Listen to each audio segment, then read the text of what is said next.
Good morning, students. All well? Dear students, I really hope you all had understood the concept of transversal line and the angles formed over there and the types of angles we studied, right? And I really hope you had completed your work up to second worksheet in your fair notebook. No doubt that first worksheet hadn't to be done in the notebook. You have to do only second worksheet in your notebook. ठीक है, और उसमें से भी 2 questions we already did and that first was only left for you. So I really hope you all had did that first question at your own. And now let us move to the next concept, that is the parallel lines concept. So beta, if you recall, so we already did this concept earlier in our 8th chapter, isn't it? Intersecting and parallel lines. So just observe these two figures. Okay, these two are the lines in the plane such that they are intersecting, and at this figure they are intersecting at this point, right? And in this figure, no doubt they are not intersecting directly, but we know that when we extend them, definitely they will intersect at some point, isn't it? So such lines which intersects directly or on extending are called intersecting lines, right? These are called intersecting lines. Okay, and now as per our previous definition, such type of lines which do not intersect directly or on extending, अगर इस वाले pair को आप extend भी करोगे, then again it won't be intersecting anywhere. ठीक है, so such type of lines are called parallel lines. Recalled? ठीक है, ये हम ऑलरेडी कर भी चुके हैं पहले, राइट? अब हम इसी कंसेप्ट को एक और पॉइंट ऑफ व्यू से ऑब्जर्व करेंगे. ठीक है, for that we will take the distance between these lines. अब हम जो कंसेप्ट करेंगे पैरेलल लाइन्स और इंटरसेक्टिंग लाइन्स का, वो हम करेंगे उनके बीच के डिस्टेंस को ऑब्जर्व करते हुए. ठीक है, so that case we will always take the perpendicular distance. What we will be taking is perpendicular distance. Now let me first make you clear कि what does this perpendicular actually means. ठीक है, perpendicular का this is the symbol for perpendicular actually, this one. ठीक है, this is the symbol for perpendicular. Actually perpendicular means the lines which makes the angle of 90 degree. ठीक है, and we always take the perpendicular distance to have the fixed, मतलब क्योंकि अगर मैं आपको पूछती हूँ कि बेटा इन दो लाइंस के बीच में डिस्टेंस फाइंड आउट करो, तो what you could do is कि कोई बच्चा यहाँ से स्केल रखेगा यहाँ तक, you will find out this distance, और somebody will find out this distance, or somebody will find out this distance. ठीक है, so we don't have any authentic answer for that. ठीक है, तो इस चीज़ को एक फिक्स करने के लिए या एक प्रॉपर वे में whenever we have to find the distance between two things, we always take its perpendicular distance. And geometrically perpendicular actually means which makes the angle of 90 degree. तो हम जब भी किन्हीं भी दो लाइन्स के बीच का डिस्टेंस की बात करेंगे, तो हम उनके बीच में कौन सी लाइन पे डिस्टेंस मेजर करेंगे? We will measure the distance at the line which will make the angle of 90 degree.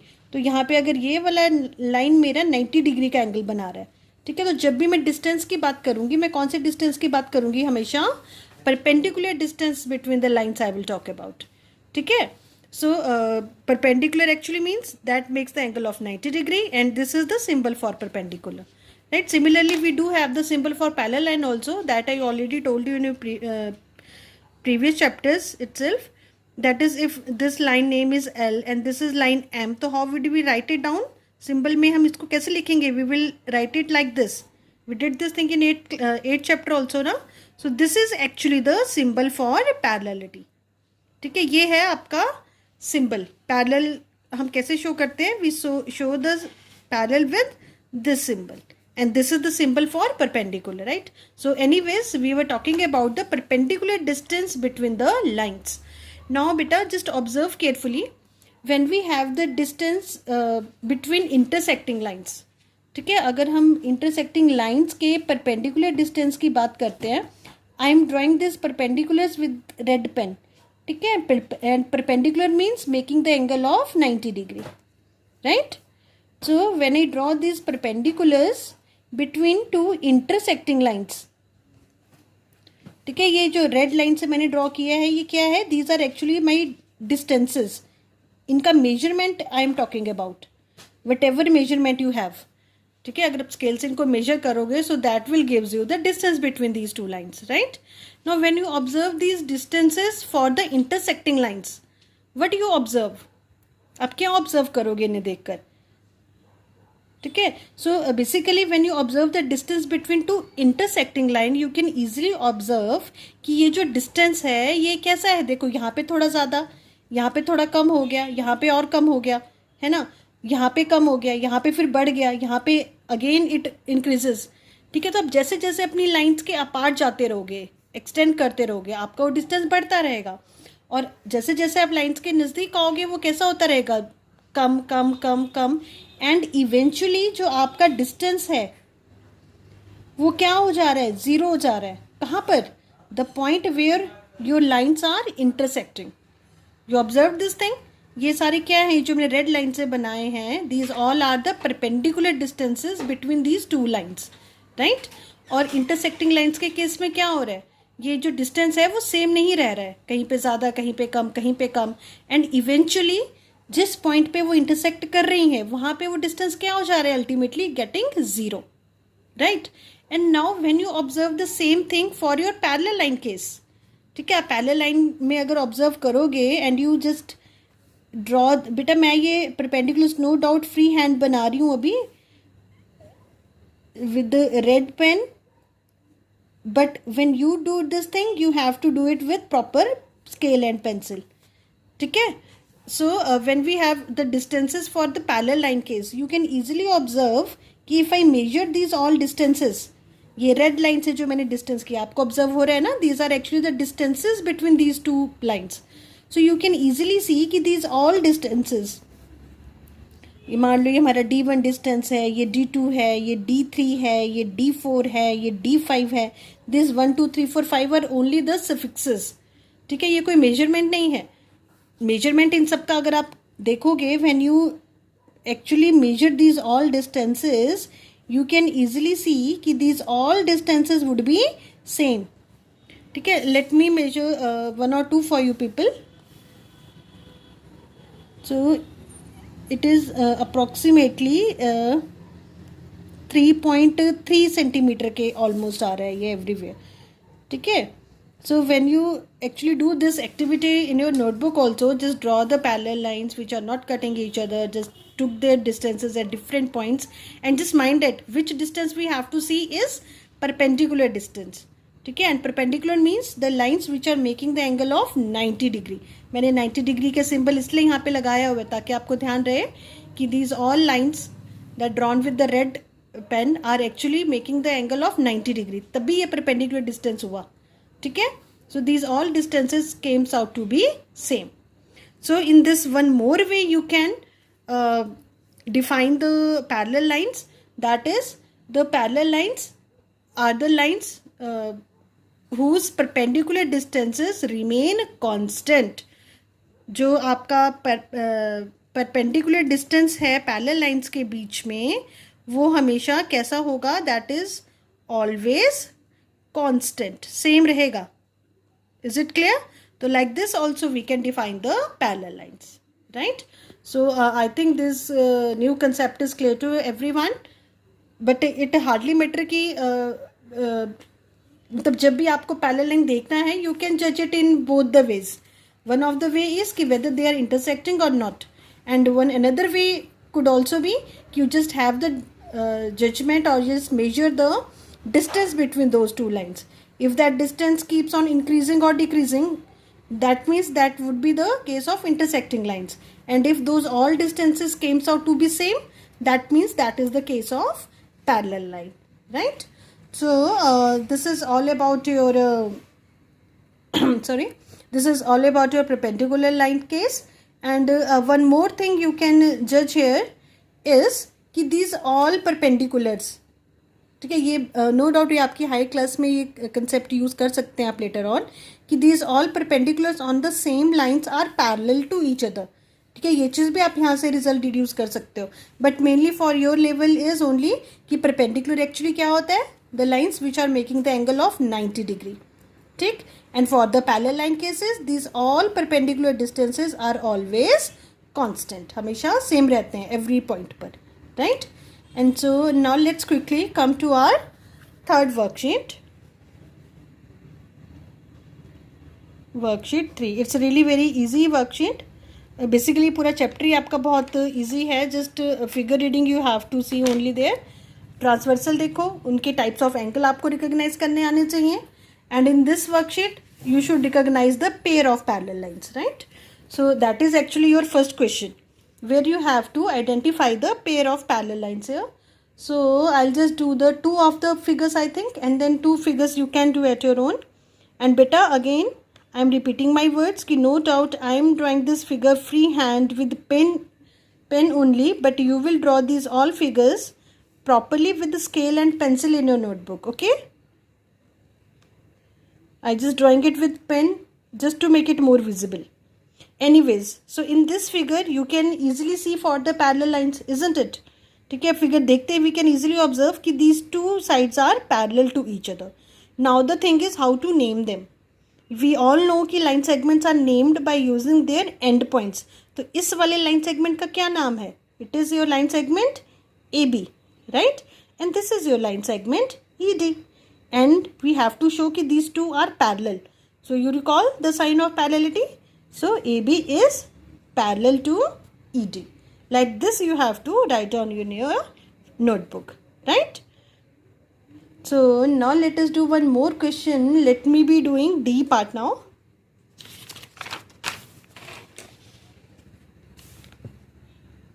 So your D part figure is somewhat like this. Do you know how this beautiful star is made up?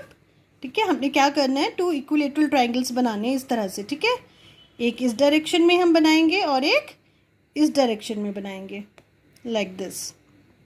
I am doing it free hand, so इतना perfect नहीं बनाएंगे, but जब आप ये scale और pencil से बनाओगे it would look beautiful, right.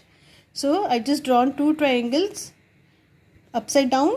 एक ABC है मेरे पास और एक DEF है, right? And now you have to see the parallel line segments in this figure. So here again just observe the figure only and you can easily judge. And yes students, one more thing, ये मैंने आपको पहले भी एक बार बोला हुआ है कि जब भी आप इस तरह से मार्किंग्स नेम्स या कोई लाइन सेगमेंट ढूंढते हैं तो always keep on marking the line segment that you are using, otherwise you may get confuse कि आप कौन सा पेयर या कौन सा लाइन सेगमेंट यूज़ कर चुके हैं और कौन सा रह गया है. ठीक है, so here we can easily see कि this FE line segment, this one, ध्यान से ऑब्जर्व करो, where I am just rolling my pen again.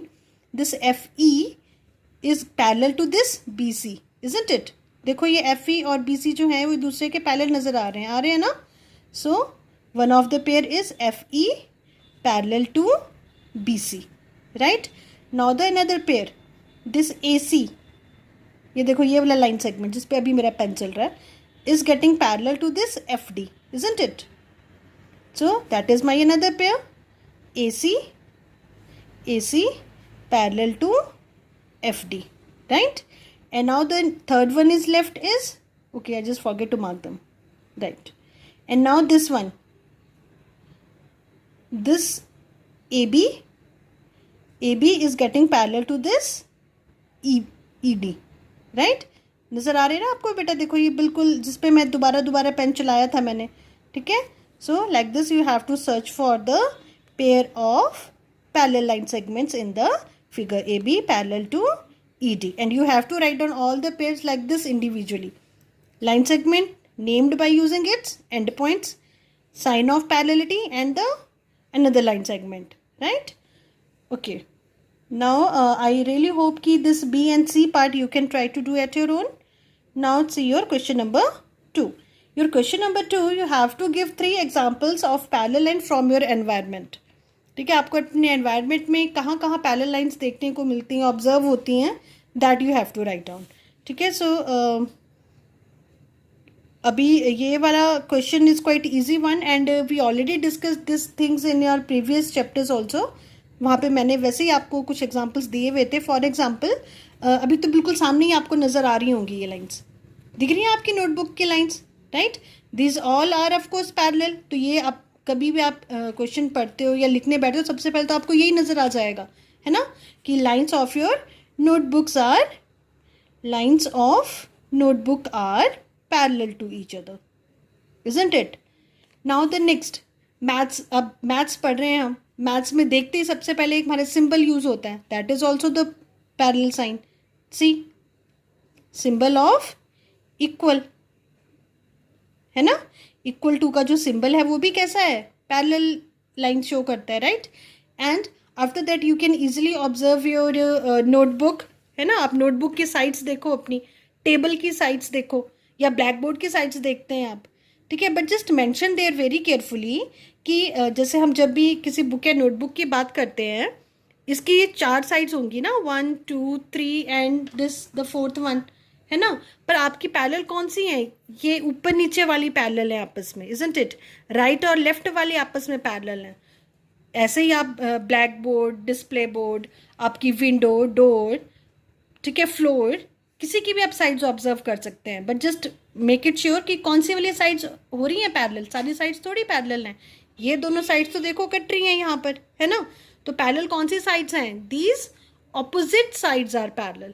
So always take care of mentioning that word itself, that is opposite sides. Opposite sides of notebook, book, table, blackboard, door, window, whatever you can write down. ठीक है. So like this you can have lots of examples from your environment, your railway track, your zebra crossing, है ना. So like this you can have many examples from your environment which can show you the parallel lines, right? Now come to your third question. In your third question we are given with these 2 figures. ठीक है, ये figures दिख रही है ना सभी को, figure A and figure B. You can easily observe this figures and can tell कि whether they are parallel to each other और नॉट. अभी ए पार्ट में देखो, एल और एम नजर आ रहे हैं आपको, ठीक है. सो क्या ये पैरेलल है. अब one of the case could be कि yes they are not parallel. दिख रहा है ना बेटा, ध्यान से देखिए आप. अगर आप इन्हें एक्सटेंड करेंगे तो there will definitely intersect with each other. और अगर आप इनके बीच का परपेंडिकुलर डिस्टेंस लेंगे then again that would be not same everywhere, वो डिफरेंट आएगा, ठीक है. सो इन्होंने रीज़न पूछा तो इट हार्डली मैटर कि आप अभी नया वाला रीज़न देते हैं या पुराने वाला. तो you can write down this both the answers at your own, ठीक है. आप केयरफुली ऑब्जर्व करो, यू कैन ईजिली जज कि these are not the parallel lines, ठीक है. The reason is as they will intersect when they extend. Or the second reason you can write down is कि when we observe the distance between these 2 lines, that distance is not constant, right? So like this I think this question you can write down at your own, right? So beta this finishes our chapter transversal and pair of lines. अभी हमें इसका brain teaser में there are not much important questions. So अभी 1-2 जो important questions होंगे that I will send you as assignment or we will just discuss that later on. So for now our chapter is over and next time onward we would be starting the new chapter. Okay, and I think there is certain changes in your virtual classes schedule. So that would be told you later on next week. So that time we will start the new chapter, that is ratio and proportion, right? So up to now just complete your work in your fair notebook up to 3rd worksheet of the chapter. इसके questions थोड़े ही हैं, 2-3 questions are there only, तो आपको लिखने के लिए ज़्यादा काम नहीं होगा. So just go through it well, okay? और let us start. Let me give you the introduction to the next chapter, right? अभी next chapter के बारे में भी मैं फिर आपको थोड़ा सा introduce कर देती हूँ क्योंकि there are 3 days with you और अभी इसमें ज़्यादा कुछ काम आपको करने के लिए है नहीं चैप्टर में, that transversal and pair of lines. तो मैं नेक्स्ट चैप्टर का आपको जस्ट एक इंट्रोडक्शन दे देती हूँ अभी, ठीक है. उसको एक बार गो थ्रू करेंगे आप और जो भी मैं अभी चीज़ें बताऊँगी उनको याद रखेंगे. Worksheet of course we will do in next video और next time, right. So the next chapter we will start is our 4th chapter. And yes बेटा, we are you might be having confusion in your mind कि ma'am 3rd chapter तो हमने किया नहीं अभी, पर मैं आपको 4th चैप्टर आपका इसलिए पहले स्टार्ट करवा रही हूँ क्योंकि एक तो ये थोड़ा छोटा भी है और it would be easily understood to all of you. और जो हमारा थर्ड चैप्टर है integers, that is really very important chapter, ठीक है। और ये आपके फर्स्ट टर्म में इंक्लूड होगा इंटीजर्स। तो आई जस्ट वांट कि जो इंटीजर्स चैप्टर है वो आपके एग्जाम से पहले आपको बिल्कुल फ्रेशली याद रहे, ठीक है। इसीलिए मैं उसको लास्ट में करवाऊंगी आपको, रेशियो और प्रपोर्शन करवाने के बाद, ठीक है। सो दैट कि जो फर्स्ट टर्म के एग्जाम में उसका सिलेबस है वो आपको एकदम फ्रेशली फिर प्रिपेयर रहेगा, right. So that's why only we are starting with the fourth chapter first, that is ratio and proportion। Ratio and proportion and unitary method, इसमें आपके 3 टॉपिक्स एक्चुअली कवर हो रहे हैं, ratio, proportion and unitary method,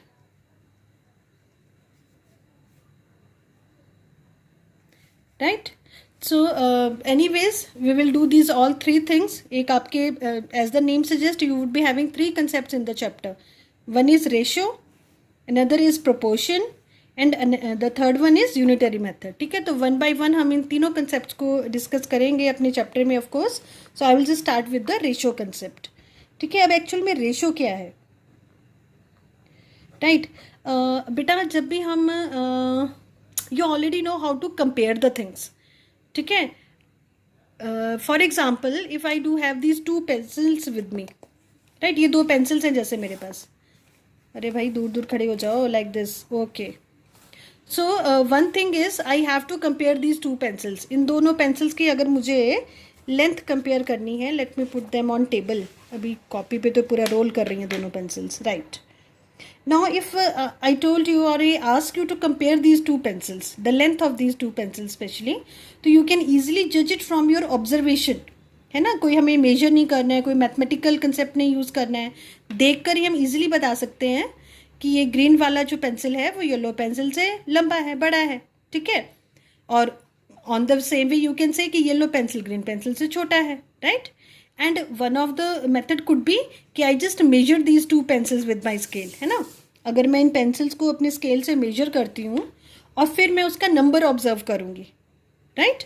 so let my green pencil comes out to be, मैंने actually पहले से measure करके रखा हुआ है।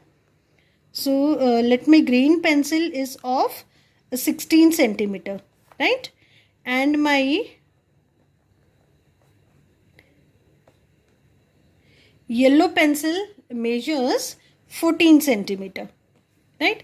तो एक तो मैंने इन दोनों को कैसे कंपेयर किया, I just simply observed them, है ना। मैंने आंखों से देखकर ही बता दिया कि ग्रीन पेंसिल बड़ी है ना। वन वे कैन बी कि I just measured them and then I can easily जज कि of course this 16 is greater than 14, है ना। तो इसका मतलब कि जो ग्रीन पेंसिल है वो मेरी येलो पेंसिल से ग्रेटर है, बड़ी है, ठीक है। And then I can and the very first thing I did with just observation, है ना। एक कंपेयरिंग मैंने कैसे किया अपना, how I compare the things just by observation, then how I compare the things by measurement. And now the next way of comparing could be कि मैं क्या करूँगी, जो मैंने इनका मेजरमेंट लिया है उसको मैं सब्ट्रैक्ट कर देती हूँ, ठीक है।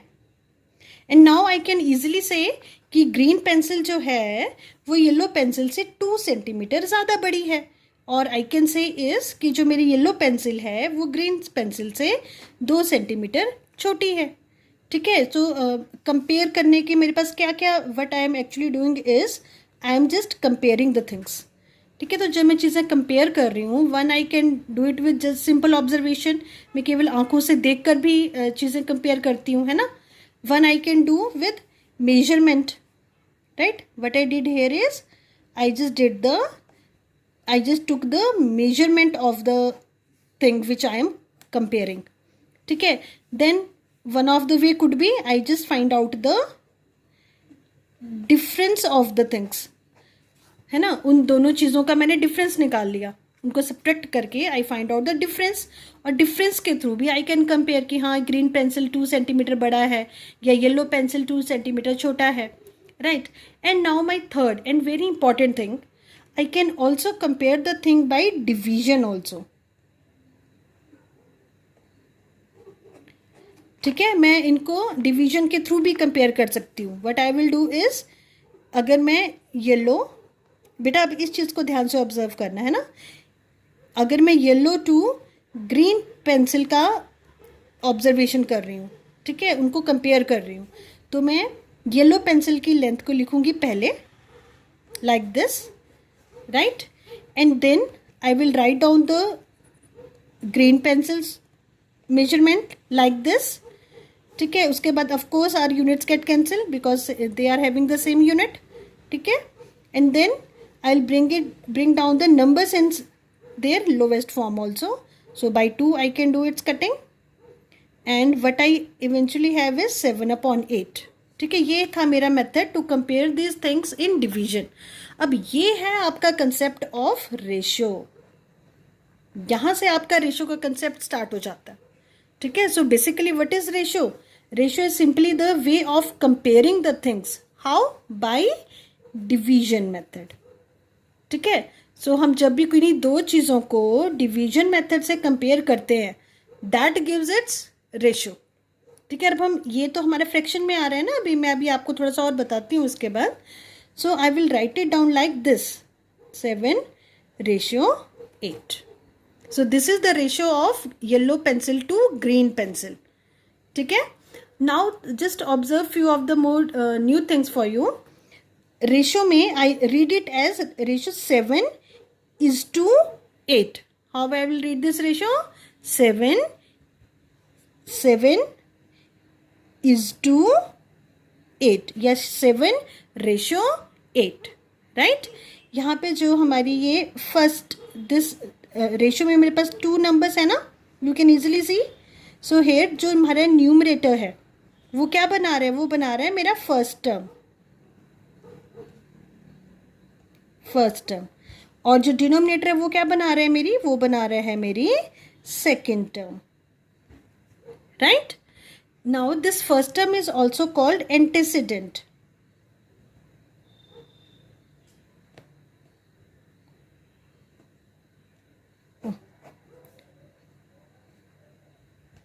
Antecedent, and the second term is also called consequent.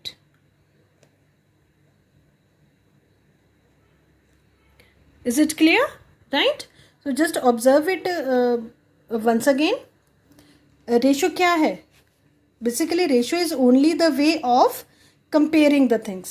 ठीक है, जब हम चीज़ों को कंपेयर करते हैं that is called the ratio. कैसे कंपेयर करना? थ्रू डिवीजन, क्योंकि as I just gone through here we can compare the things by just observation, है ना. हम देखकर भी ऑब्जर्व कर सकते हैं कि कौन चीज़ बड़ी है कौन चीज़ छोटी है, and then we can compare them with their measurement. ठीक है, हम मेजरमेंट लेकर भी उनको कंपेयर कर सकते हैं. मेजरमेंट लिया एंड देन वी सी कि कौन सा नंबर बड़ा कौन सा छोटा है. ठीक है, and then we can compare by difference also. We just find out the difference and then we can easily see कि ग्रीन पेंसिल जो है वो येलो पेंसिल से 2 सेंटीमीटर बड़ा है. ठीक है, and then the one more new way to compare is by division method. And इसमें अभी मैं आपको इंपॉर्टेंट चीज़ें बताऊंगी that you should take care while taking out ratio. So इसलिए मैं इस चीज़ पे फोकस कर रही हूँ कि जस्ट सी कि आप रेशियो किसके रिस्पेक्ट में कर रहे हो. I am just doing here yellow to green pencil. ठीक है, सो पहले हम लिखेंगे येलो पेंसिल का मेजरमेंट, देन ग्रीन पेंसिल का, and then we bring it in lowest form. ठीक, और रेशियो हम पढ़ते कैसे हैं? 7:8, और we can simply read as 7/8. Right, और इसमें you can see there are 2 terms in the ratio. The 7 is called first term और it is also called antecedent, and the second term is also called consequent. Right? अभी the important things I just want to tell you while finding out the ratio of the things. ठीक है, तो सबसे पहली चीज़ एक तो आपने ये ऑब्जर्व करनी है. अच्छा बेटा, एक और चीज़ मैं आपको बताती हूँ. जैसे आपकी क्लास के कोई भी 2 स्टूडेंट्स की हम बात करते हैं, है ना. अगर मैं बोलती हूँ कि बेटा इन दोनों की हाइट कंपेयर करो, क्या देखो कौन लंबा है या कौन छोटा है, तो इट मेक्स सेंस. राइट, मैं बोलती हूँ कि बेटा इन 2 बच्चों का वेट कंपेयर करो, it to makes a sense. ठीक है, पर अगर मैं बोलती हूँ कि बेटा एक बच्चे की हाइट और एक बच्चे का वेट कंपेयर करो, तो does it ever makes any sense? ठीक है, मैं अगर आपके हाथों का कंपैरिजन करना चाहूँ, एनी टू स्टूडेंट्स, ठीक है, तो I can just overlap your hands and just tell you to compare your hands कि बेटा किसका हाथ बड़ा है, किसका हाथ छोटा है ना। पर क्या मैं कभी ऐसा कंपैरिजन कर सकती हूँ कि एक बच्चे का हाथ कंपेयर करो दूसरे बच्चे के पैर के साथ? तो it is quite funny thing, isn't it? So the very first thing is कि रेशो करती बार the very first thing you should take care is कि जो आपकी क्वांटिटीज़ हैं, ठीक है, जिन चीज़ों को आप कंपेयर कर रहे हो, जो आपकी क्वांटिटी है वो सेम होनी चाहिए, है ना। आप किसी की हाइट ले रहे हो तो दोनों की हाइट्स लो, दोनों का वेट लो, दोनों की एज लो, है ना, दोनों का साइज लो, ठीक है। सो जो क्वांटिटी है वो सेम होना चाहिए, वेरी फर्स्ट कंडीशन। उसके बाद आपने ऑर्डर का भी ध्यान रखना है। ऑर्डर समझते हैं, ये टू वाला कंसेप्ट है ना, कि कौन सी चीज़ आपकी पहले लिखी हुई है और कौन सी चीज़ आपकी बाद में लिखी हुई है। जैसे मैंने अभी अभी आपके साथ डिस्कस किया ना कि I discuss the length of yellow pencil to green pencil, तो मैंने पहले येलो को लिखा, फिर मैंने ग्रीन पेंसिल को लिखा। तो जब भी आप order really makes a difference. अगर आप इसका ऑर्डर चेंज कर देते हो, मतलब अगर आप ग्रीन पहले और येलो बाद में कर देते हो, तो आपका आंसर ऑफ कोर्स उल्टा आता है फिर, ठीक है। That thing you can easily जज योर सेल्फ, है ना। तो आपने रेशो करती बार ऑर्डर का भी ध्यान रखना, और उसके लिए बहुत सिंपल सा शॉर्टकट है कि आपका जो भी स्टेटमेंट होगा आपने उसके टू पर फोकस करना है, ठीक है। जो भी क्वांटिटी टू से पहले है वो क्या बनाएगी, आपका न्यूमरेटर बनाएगी रेशो का, ठीक है, क्योंकि न्यूमरेटर डिनोमिनेटर बनाने के बाद ही आपकी रेशो निकलती है। ये जस्ट ऑब्जर्व है ना, येलो पेंसिल 14 सेंटीमीटर, उसने क्या बना दिया, न्यूमरेटर बनाया हमारे फ्रैक्शन का, फिर न्यूमरेटर को ही सिंप्लीफाई करके हमें रेशो मिलता है एक्चुअली, ठीक है। और जो ग्रीन पेंसिल है उसने क्या बनाया, डिनोमिनेटर बनाया, ठीक। So you have to follow the particular order कैसे ध्यान रखना है, आपने टू को ऑब्जर्व करना है। आपके जब भी स्टेटमेंट में क्वेश्चन होगा या प्रैक्टिकल क्वेश्चन होगा, there would be always two over there. So two से पहले वाली क्वांटिटी क्या बनाएगी, आपका न्यूमरेटर, और टू के बाद वाली डिनोमिनेटर, ठीक है। ये हो गया। अब इसके साथ में ही आपको एक और चीज़ क्या ध्यान रखनी है कि उनकी जो यूनिट्स हैं वो भी सेम होनी चाहिए। एक तो चीज़ें सेम होनी चाहिए, क्वांटिटी सेम होनी चाहिए, फिर ऑर्डर का भी ध्यान रखना कि कौन सी चीज़ पहले लिखनी है, कौन सी बाद में लिखनी है, and the third thing is कि उनका यूनिट भी सेम होना चाहिए।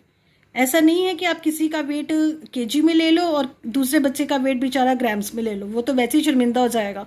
किसी का वेट 12 केजी और किसी का 1500 ग्राम्स, तो it also doesn't makes any sense, right. So उन चीज़ों का जो है वो यूनिट भी सेम होना चाहिए, ठीक है। And the next and very important thing is कि जो रेशियो है वो बेटर एंड जर्नली, और वैसे तो definitely we have to bring it down in always lowest term, right. So ये सब चीज़ें आपकी याद रहेंगी। और उसके बाद जो रेशियो होगा, ratio don't have unit, actual में मैंने तो भी आपको जस्ट टू मेक इट, मतलब आपको मैथमेटिकली समझ में आ जाए, मैंने यूनिट मेंशन किया था। पर जनरली जब हम ये रेशियो अगर आप फाइंड आउट करते हैं, क्योंकि यूनिट्स हमारे सेम होते हैं, तो अल्टीमेटली तो कैंसिल भी हो जाएंगे अगर आप जो मैथमेटिकली इसको कटिंग करना चाहो। बट अदरवाइज रेशियो निकालती बार we just focus on the numbers of the quantity, ठीक है, उसकी वैल्यूज़ पे हम फोकस करते हैं, यूनिट पे नहीं। पर यूनिट हमें पहले ऑब्जर्व कर लेनी है, नो डाउट, कि हमारे पास जो यूनिट्स है वो सेम होनी चाहिए। तो इसीलिए just make it a habit कि आप यूनिट सेम करके उनको लिख लो और फिर बाद में कैंसिल कर दो, ठीक है। But actually you can do it in the way also कि रेशो निकालती बार you need not to mention the units over there, ठीक। पर कन्फ्यूजन ना हो तो इसलिए लिख लिया करो और बाद में ज़रूर कैंसिल कर देना, because ratio actually don't have any unit, right. So these are few of the things that you should take care while finding out the ratio of two quantities, ठीक है। सो आई थिंक अभी हमारा lecture काफ़ी लंबा हो गया, so this much is sufficient. Next time we will also revise this things again and we will continue with the ratio proportion chapter. So beta, just take care of yourself, stay safe and stay healthy. Good.